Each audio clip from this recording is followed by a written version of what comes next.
Vining at Talk 99.5, talk995.com. One of the halves is not here, but it is Valerie. It is Steve West. Good morning, Steve. Good morning. It is all of you, and we are here together. Yes, Richard Dixon is missing this morning. I got a text at, I don't know, something 4 in the morning. It could have been earlier than that. I wanted to say I thought I saw it like Was it 2:30. early? Oh, 2:30? Yeah. Oh, geez, that's really bad. But he's getting grief on social media this morning. I'll just pull the curtain on this. Okay. So, Richard says half of Dixon and Vining is up puking right now. Yay. Get ready for Vining and West today. Well, in a little bit, it will be Vining, West, and Bird. Okay. Because John Bird is on his way in this morning. He was, I guess, awake enough to see the text that I sent. So we're going to scoot you into the studio here with me, Steve, in just a little bit, and we'll have John Bird behind the glass producing everything. But here's what Richard says. Half of Dixon and Vining is up puking right now. Get ready for Vining West and today. And here are some of the comments. Martin says, if you can post on Facebook, you can go to work. I don't want him puking in the studio. I don't know about you. I would say two things. If it is puke and it is something contagious like that, I want no part of it. Yeah. If it is a cold and you're just, you're blowing and going, if you know what I mean, and Sure. there's no point in you being in this studio because we're all going to get sick. Exactly. I always say, please stay home. Please stay home. And he did say something about maybe it was food poisoning or something like that. Mm-hmm. You know, and I've dealt with that, and you don't know when it's gonna hit. Stop. Yeah, you don't know when it's going to hit, and you don't know where the end of it is. Yeah, because a lot of times you go, well, that's it. That has to be it, and then you're like, nope, that's not it. And so, I haven't had food poisoning in a very long time. The last time I had it, and I'm not naming the restaurant. Right. Yeah. But they served meat and three, and that's all I'm going to say about it. And it was fried green tomatoes. I know that's Really? what it was. Yes. Okay. And it was a lunch, and I was actually doing middays at the time. This was years ago. Okay. And somebody brought me the lunch from this place, and eaten there many times, and it was delicious and no problem. And about an hour after I finished the meal, I started going downhill really fast, and I had about 30 minutes left of my air shift, and I finally had to tell management, I'm going to get him to my car and head home as quickly as I possibly can. I have never been so sick in my life. And it went on for about 24 hours, and then I was okay. Yeah. So I don't know. I don't know exactly what Richard has. Maybe he'll be back tomorrow because we will be here broadcasting, even though many will have the day off.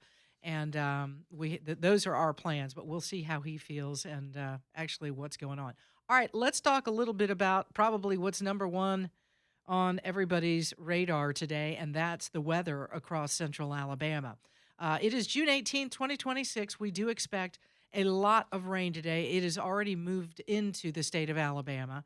And looking at some of the radar, South Alabama is really getting hammered. West Alabama is beginning to see some of that rain as well, like places like Tuscaloosa. But all of this wet weather is a part of Tropical Storm Arthur, which I love the name of that. Arthur could bring, in South Alabama, get this, could get up to 6 inches of rain. Central Alabama, we're looking at about 2 to 2.5 inches of rain, so I think that's a little less than when we were looking at this entire situation a couple of days ago. And then the northern half of Alabama, maybe a half inch to an inch of rain. Tornado risk is possible. We saw that, I think it was Enterprise that got a few little spin-up somethings.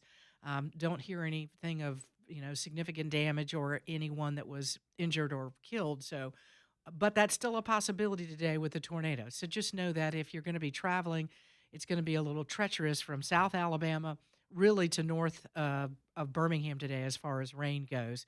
And that's going to stay with us to tomorrow. So today we've got a very good chance of rain, near 100%. Very good chance of rain on Friday. That might be a Friday early dealio. Tomorrow's high, 85.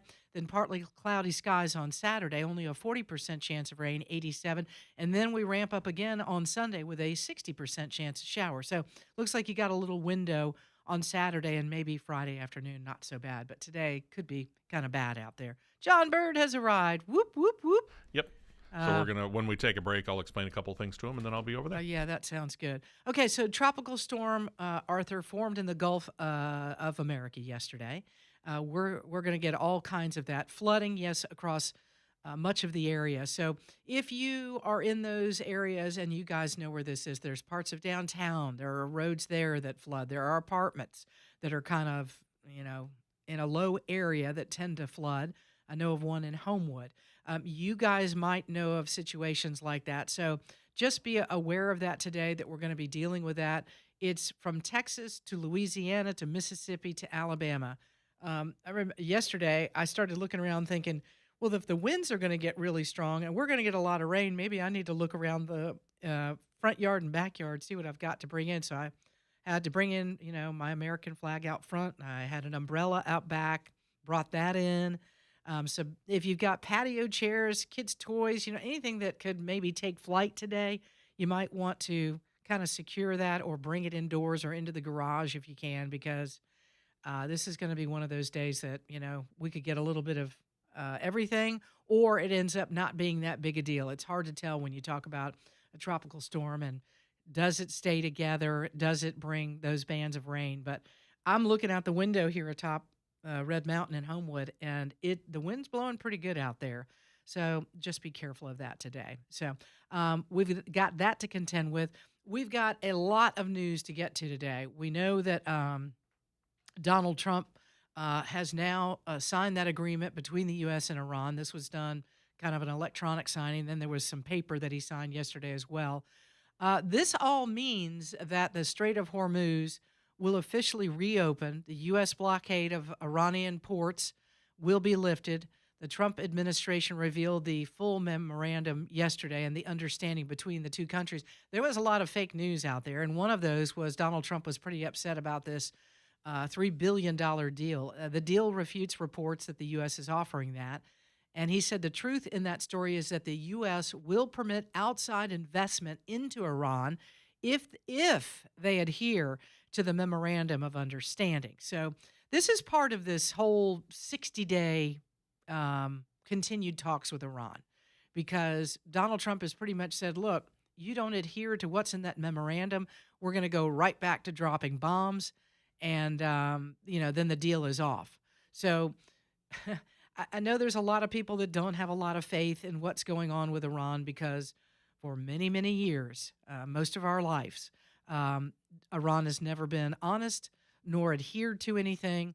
But maybe when 15,000 plus bombs are sent to your country and blown up, this and that, and they know the strength of the U.S. military, and they now know the strength of the Israeli military, that you don't have a prayer. You don't really have an army. You don't have a navy. You don't have much artillery left. So let's see if maybe this holds. And again, all of us can hold our breath on this, but talks will continue for the next 60 days. President Trump returned to the U.S. following the G7 summit in France. We'll get into some of that and tell you exactly what happened, but he seemed to be pretty much in charge of everything at the G7 summit. And I don't know, Steve, if you got to see some of yesterday and the pictures that are taken and Trump in the middle of all of it. I just love it. I absolutely love it. He's a lot more forceful in putting himself in the middle of the picture than Joe Biden was. Yes. Well, Joe Biden had to be led, Well, that's also true. by Yeah. Mr. Roomba. They had to we'll lead let him him by be the up there arm. last, and we'll just have somebody set him up there in a proper spot. Exactly right. All right, 6:15. We're going to take a short time out, get Steve situated in here with me, John Bird behind the glass, and we'll get things up and lumbering here in just a minute. It's Talk 99.5, talk995.com.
Looky there. Looky there. Feels like that's Are a you massive good? close-up, doesn't it? It is. I don't. You can't move the camera. All we can No. do is move you. Yeah, exactly. Slide back a little bit here. Talk 99.5, talk995.com. Dixon inviting with no Dixon. He is under the weather this morning. Steve West now has slid in studio with me. So if you like to see Steve West's mug, you can check us out I don't on know why YouTube. you would. Oh, yeah. Why not? I mean, it's something different this Yeah, morning. you see me on Saturdays anyway. So. Yeah. Real Talk 995 TV. If you are on YouTube, you can check us out there. Also, you can text us if you'd like to do that at 545-9950. Happy to take those or your calls. Also, don't forget to download our app. You know, we really encourage you to do that. It is our app. It is a free app. It's not associated with some other company, if you get what I'm saying here. On it are our podcasts. So if you miss something on one of the shows, whether it's this show, whether it's Andrew, whether it's Leland, any of these shows, you can catch them there. So download the app. You can call us from there. You can listen to the show. You can watch us on YouTube. There's just a lot there to check out, so make sure that you do that. All right, John Bird, can you hit us the three things? Able to do that, or should we just go ahead and get into it? Oh, looky there. He's Woo! ready.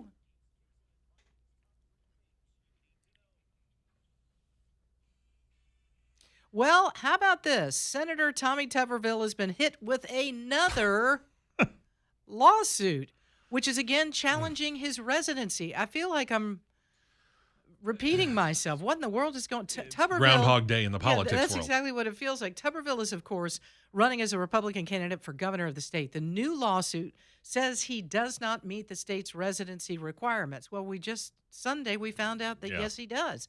Tuberville was elected to Congress 6 years ago in 2020. The new suit claims he doesn't live in Auburn, and when he's in D.C., he spends his time when he comes back at a beach house in Santa Rosa Beach, Florida. The lawsuit claims that Tuberville's Auburn house is called the Game Day House by the family because he's only there during athletic events.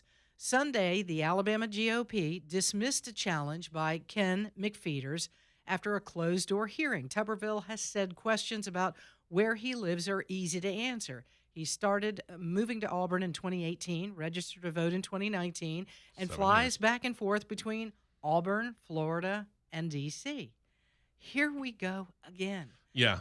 I mean, this needs to be put to bed.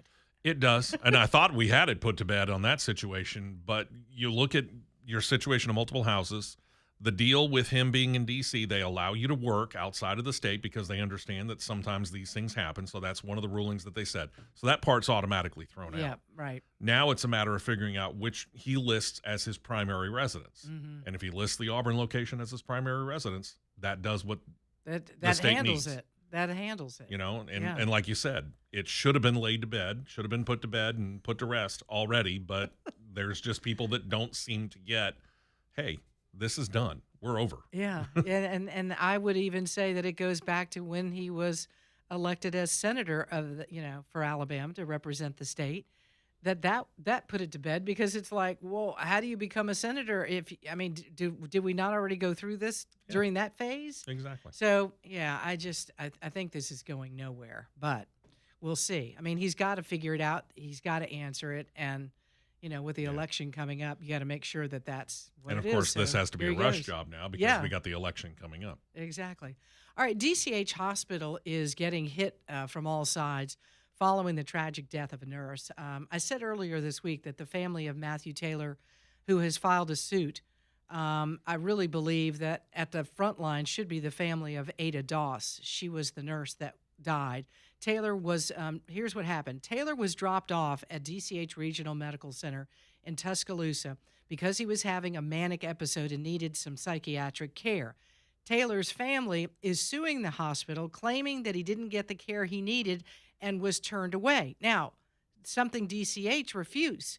They say that Taylor never came into the hospital, but rather wandered around in the parking lot.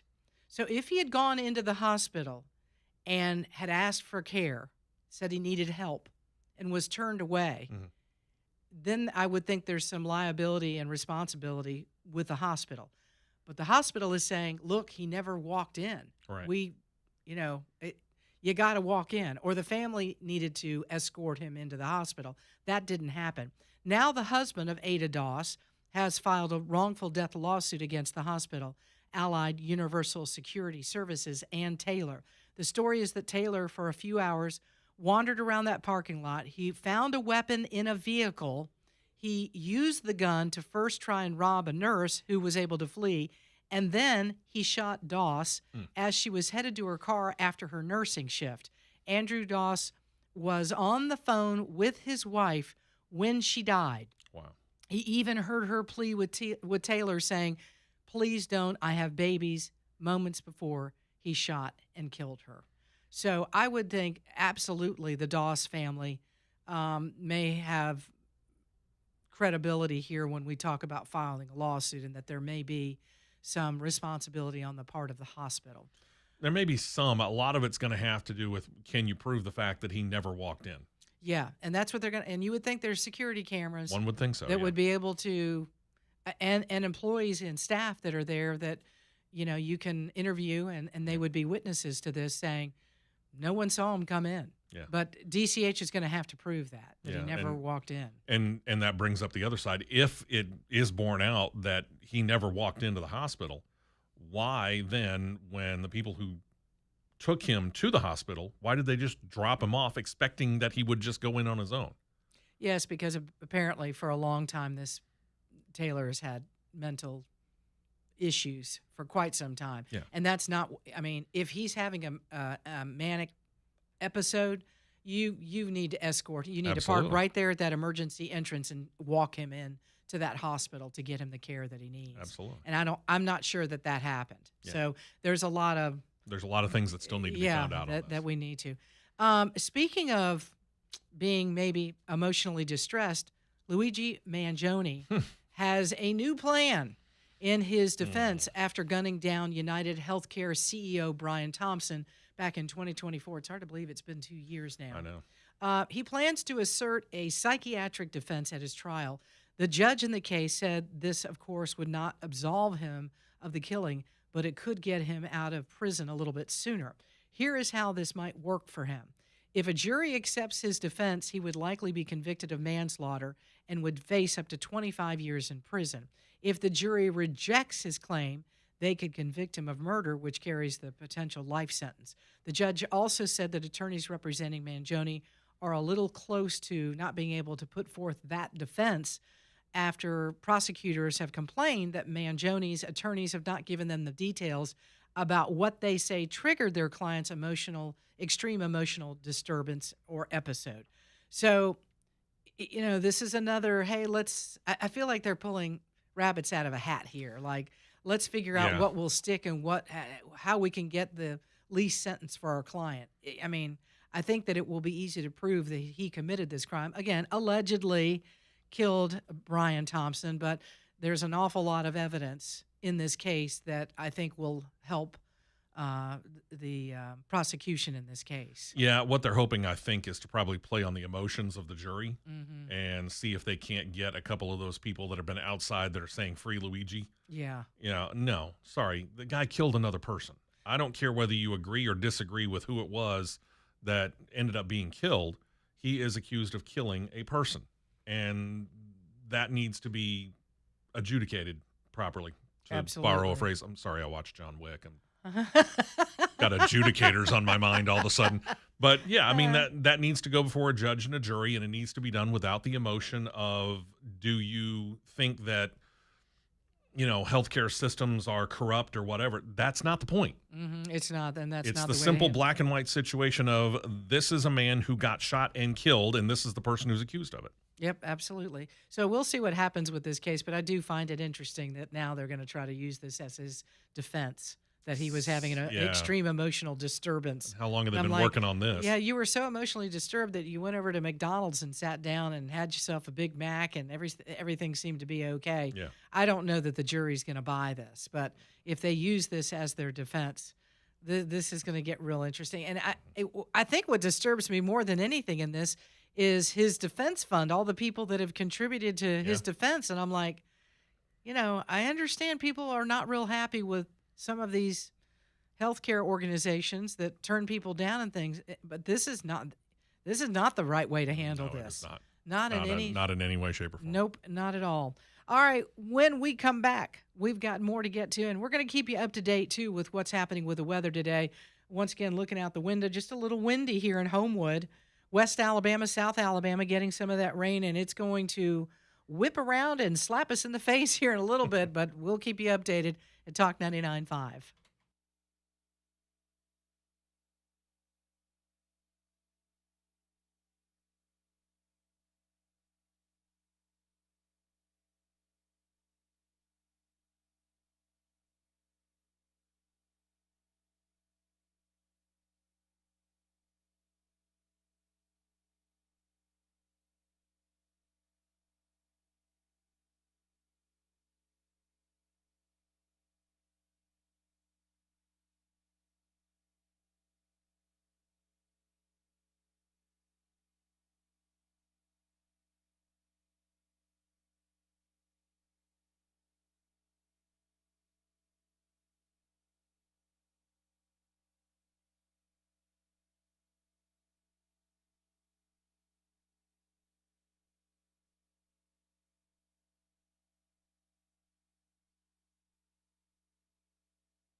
That's an understatement. 6:35. It's Dixon Inviting at Talk 99.5, talk995.com. We got Steve West in studio. Richard Dixon ill this morning, although somebody said they saw him at Sammy's at 1:45 this morning. Is that All those fake who believe news? that, stand on your head. Was that fake news? I guess that's fake news. No, really, he says he's very under the weather and does not feel well this morning.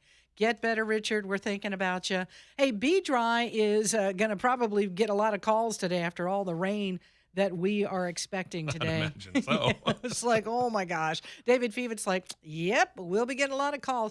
It happens because you tend to forget if you have an issue with water around the foundation of your home, like in the crawl space and basement. Rainy days are your reminder of, oh, I meant to call them. So don't put it off. Call Be Dry today at 942-1976. These guys are excellent at making sure that they encapsulate areas like your crawl space. By the way, limited time only, 25% off encapsulation. So another reason not to delay. You know that there's a problem and you're putting it off. Don't. It's a great time to call Be Dry. A company in business over 65 years. I talked with David about this. I was like, that's really impressive. Any company that's been doing things like this for 65 years, they obviously know what they're doing and they're doing it right. People all across central Alabama trust Be Dry to resolve these issues. And cracking in the foundation. I know a lot of people freak out. They see that and they're like, oh, great. Now my house, what have I got here? What issue? Well, Be Dry can fix that as well. It's usually some type of foundation issue with water. You get rid of the water, you fix the cracking in the foundation, boom, you're set to go. And you got the strongest lifetime warranty in the business. Call them today, 942-1976. Take advantage of the limited time, only 25% off encapsulation, and find out more about them by going to bedryalabama.com. Well, glad that Steve is with us this morning because we don't get an opportunity very often to talk a little bit about something that you're doing now on the weekend. And we're kind of glad that we shifted it from another station and we just had the opportunity. Yeah, and it was perfect, perfect timing, and everything just worked out. And it's been a show that I've done in some way, shape, or form now 15 years easy. Mm-hmm. Started off as a little segment on a 1-hour show that I was doing on another station in town, and it just kind of ballooned out. And explain it, tell everybody the name of the show and exactly what you guys do week in and week out with it. Yeah, we call it CRN for short. It's short for Championship Racing Network, and it started off, like I said, a little 15-minute segment. I was doing a Saturday show, and I thought, why do I want to be serious? Let's have a little fun with it. Kind of pictured people out on a Saturday, guy, with headphones on, mowing the yard or whatever. So I thought, okay, we'll talk a little NASCAR. And people started to kind of, respond to the news of the week and, different whatever stories. They could be lighthearted. They could be heavy things like what we call silly season, which is a driver signing a contract to move from one team to another. And it just kind of blew up into a full hour with the help of Leland. Who was the program director at the time. Yeah. And I got moved, and he said, hey, let's kind of play around with this and let's have some fun with it and make it work. And I went to doing it for a full hour and had somebody ask me at one point in time, I know you just talking NASCAR, but would you consider doing Formula One? I thought, I could do Formula One, but if I do Formula One, I probably ought to do IndyCar. So now all of a sudden I got these three, and then somebody asked if I would do some NHRA drag racing talk, and now all of a sudden it's expanded out into what it's become, which is 2 hours talking NASCAR, all three top series, Formula One, IndyCar, Formula E, which we started as really more of a curiosity than anything else because it's only a decade old. Right. And what's the fascination of electric cars? Well, okay, let's see what the fascination is. And had a whole lot of fun with the fact that the very first ever race that was televised, Fox Sports had it. They didn't know what to expect either. They put a music bed underneath of it the whole time. Really? Yeah, because you don't have the sound of motors. All you Yeah. got is the sound of tires squealing. It sounds like a basketball scrimmage. But it turned out that, we kept going with it because it's been this worldwide traveling series. And then Ray Evernham brought the IROC series back, and it just kind of grew and blew up. And in the process of me changing jobs and having opportunities, Grady, thank you very much for everything that you did because he helped me on 2 different stations. Mm-hmm.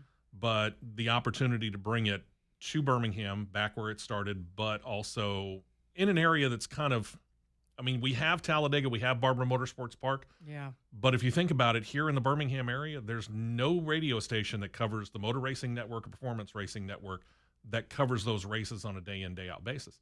We fill that hole. And not only that, but a lot of people could do a show about NASCAR or IndyCar or this. You're not going to get a show that covers it all. Yeah. And we do that on Saturday morning. How what's the back tell us the backstory on how you and Matt kind of partnered up and how that relationship worked? We wanted to get something of a local angle as well. Mm-hmm. And obviously Talladega Short Track, which is basically across the street from Talladega Superspeedway, was a great opportunity, and we got to know some of the people there. Late model Mark, who calls in on a pretty regular basis for us as well on the Saturday show. He's the PA announcer out there, track announcer out there, and he introduced us to a few people, and we just kind of brought some drivers in. Matt came in. He was comfortable on the microphone real fast, and he just showed an interest in wanting to continue to do it. So we kept having him in and bringing kind of the driver's perspective in on it, and unfortunately, when the engine blew on his late model one night, and it's not a cheap thing to fix an engine on a late model, or any racer for that matter. He kind of parked it for a little while, and this is still his way of keeping his foot in the racing world. I love it. And like I said, it gives the driver's perspective as well, because I mean, I can sit here and talk about it all day long, and from, what I can do from the inside, so to speak, as a track announcer at Talladega or Barber, you get to know some people and you hear some things and make connections, but I can't tell you from behind the wheel what it's like to be in a situation a couple of weekends ago when they were in Nashville. Brake rotors were exploding on NASCAR cars, causing wrecks. What was that all about? You have a hard time keeping a heat in the rotor to the point where if you heat it up too much, it's short track, relatively, it's 1.3 miles long. So you're on the brakes pretty hard going into the corners, which really, really heats them up to the point where they're glowing red. But you want to cool them off to a certain extent. But if you cool them off too much, that hot, cold, boom, Pops. They're going to explode. Wow. And of course, that'll cause a wreck. And I can sit here and talk about it from that angle, but I can't tell you what it's like from behind As the wheel. a driver, yes. And Matt can bring that. Yeah. And he does. Oh, that's pretty cool. So it worked out well. And, one of the co-hosts that I had at one point in time moved up to back up to the Mid-Atlantic region. He was from the Maryland area. He moved back up there, and Matt just slid into the co-host. All right. So if you guys have not heard the show, it's Saturday mornings right here on Talk 99.5 from 8 to 10. Yeah, 8 a.m. to 10 a.m. You can hear it there. You can hear it on, and basically just like this show, you can find it wherever you want to, on the app. You can listen to it on the app, or you can find it on our YouTube page. That's excellent. And so, I know there are some people for the first time going, oh, I didn't know that show exists on Saturday morning. But we are getting really good reaction to it. And we had not, the past couple of radio stations we had, they weren't set up for us to be able to take phone calls. Now we can, because obviously here we're set up to be able to take phone calls. So we can take phone calls. John Bird monitors the text line, because for whatever reason, I can't get the text line to work on my computer. Really? I have no idea why I can't maybe figure that out. we'll work on that later today. Yeah, you might gotta have to. that. Yeah. Absolutely. So, but yeah, it's really worked out well, and I appreciate the listenership of Talk 99.5 for welcoming that, because it's vastly different from anything that we generally do. Mm-hmm. So, I appreciate that. And also know that the show is on YouTube, so you can listen to it here on Talk 99.5 Saturday mornings 8 to 10, and you can flip on YouTube and go to Real Talk 99.5 and see both of you guys there. Absolutely. So we'll be checking it out again this weekend. It's good to know that you have the show and it's doing well. Yeah, love that. And appreciate a couple of the great sponsors who have come on board: Cat & Bird Winery and Sillery Brewing Company, Danny Sample, and all those guys down there. Yeah, appreciate I both of them. I see there's a theme there. Well, so far, I mean, it's friends. You start off with the friends and the people that you're supporting, and they support you. I love it. But you mentioned this as well. There is an opportunity if you're a company that is interested, and you pull the right package. Yeah, we can put your logo up on YouTube as well. Yeah, that'd be pretty cool. So yeah, there's opportunities there. Well, I love it. 6:45, folks. We've got some news over this this plot that was thwarted, thank goodness, by our FBI, the UFC White House event. Some new details coming out this morning, and I'll get to them next year on Talk 99.5.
It's 6:50. It's Dixon and Vining at Talk 99.5, talk995.com.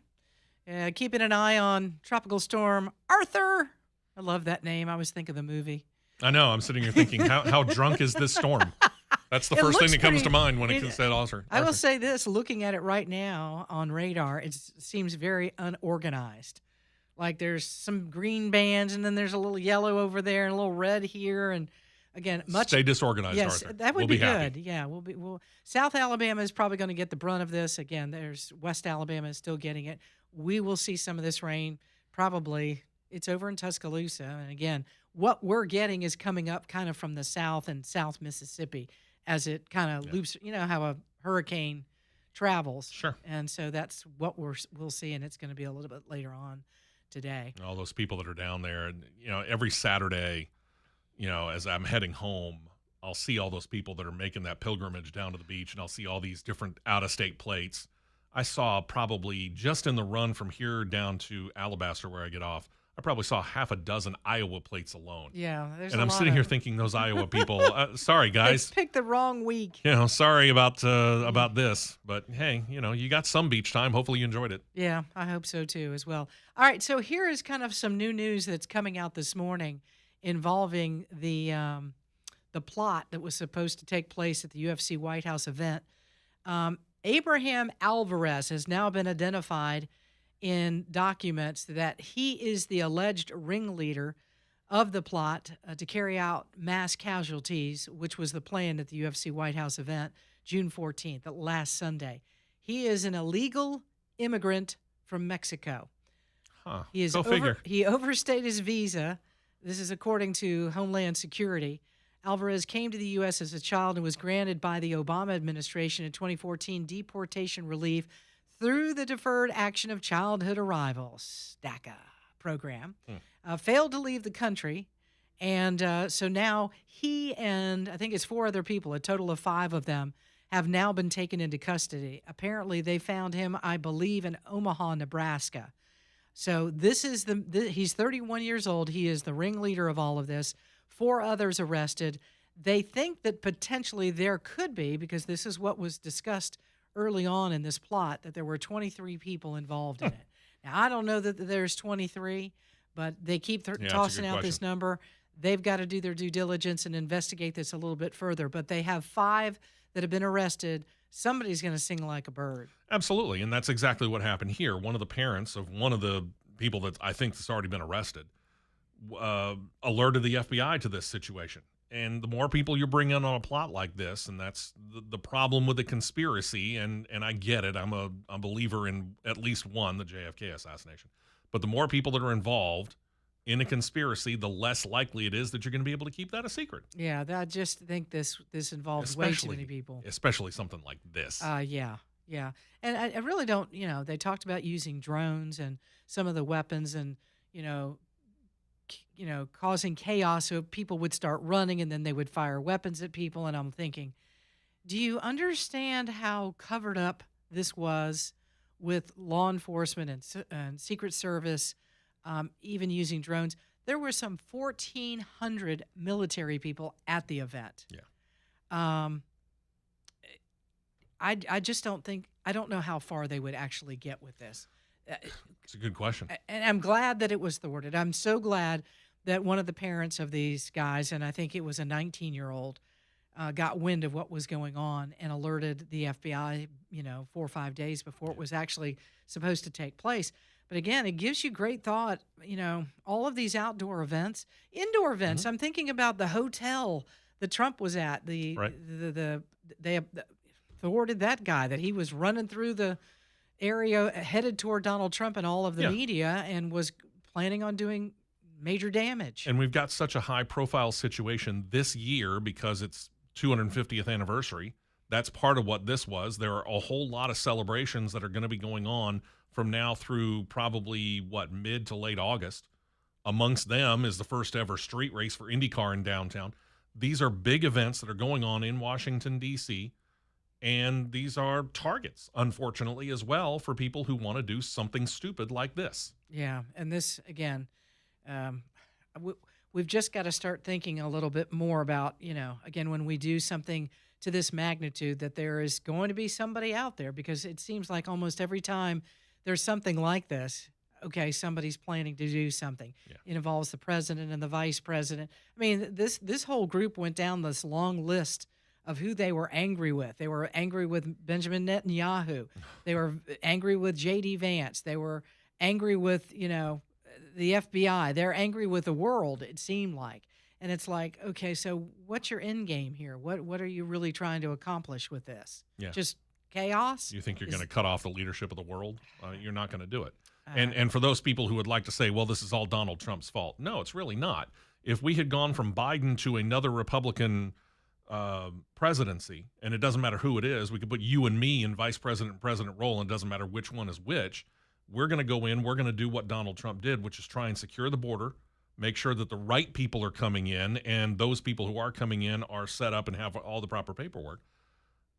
Instead of Donald Trump and J.D. Vance, it becomes Steve West and Valerie Vining, whose names are on that list. Yeah. So it's not Donald Trump's fault. It is simply that the president and this administration wants to make sure that we're a little bit more secure and we're a little bit more discerning about the people that are coming into the country and what are they bringing into the country with them. Yeah, and that was the problem with the open borders. I've never seen anything like this, and why the Biden administration thought that was okay, and that's what American people wanted. It's one of the reasons, I think, one of the many reasons that Donald Trump won. It was like, we know that he'll be able to secure the border, that he'll be able to do the things with the economy. And speaking of the economy, the feds didn't raise rates. We'll just jump into that for a minute. They didn't. They kept rates at the same. But the more you hear experts when you talk about the economy, the more you realize we're really in a pretty good position right now. Yeah. And it's not just the stock market. The stock market is booming. Yeah. You've got oil prices that have now the $75 a barrel, I believe it's come down to, and it will probably drop further as we go along with this entire deal with Iran and getting them to say no to nukes and opening up the Strait of Hormuz and allowing all of the products and trade and oil and things like that to flow again. If the ceasefire holds and a more permanent ceasefire or end of this does, then it'll plummet. Right now, it's probably going to drop a little bit. It'll kind of drift down because of the fact that things are holding, but it's not going to plummet until after things get 100% settled. So let's hope and pray that that's actually done within the 60-day period, number one. But number two, I saw it this morning when I saw the headline that said that the Fed decided to keep interest rates level. Yeah. And I looked over in the bottom right-hand corner, happened to be the Dow futures, and it was already up over 200. I know. They were like, we're happy about that. Let's go. Again, I know as average Americans, and what concerns us is how much is gas prices. And we're seeing those come down. I filled up yesterday. I think I paid $3.61 or something, which I've seen people that have texted us going, hey, I got it for $3.34 or something like that. I got it for $3.49. That's pretty good. Yeah. That's pretty good. So once those prices begin to come down, if we could just get it like a little under $3, I think people would start breathing a sigh of relief. Then we maybe get food products under control just a little bit, bring those down. Everybody will begin to breathe a sigh of relief. But I think we're on the road, as we've been talking about, that this would be the year if we can get the situation with Iran settled, get the Middle East settled a little bit. You listening, Iran? We should take off. This should take off. And again, every economist the experts in that field are going, y'all get ready. Here we go. I mean, like you said, look at the Dow. Look at the futures this morning. We all should be jumping for joy. Here we go. It's exciting. Back in a minute. Talk 99.5.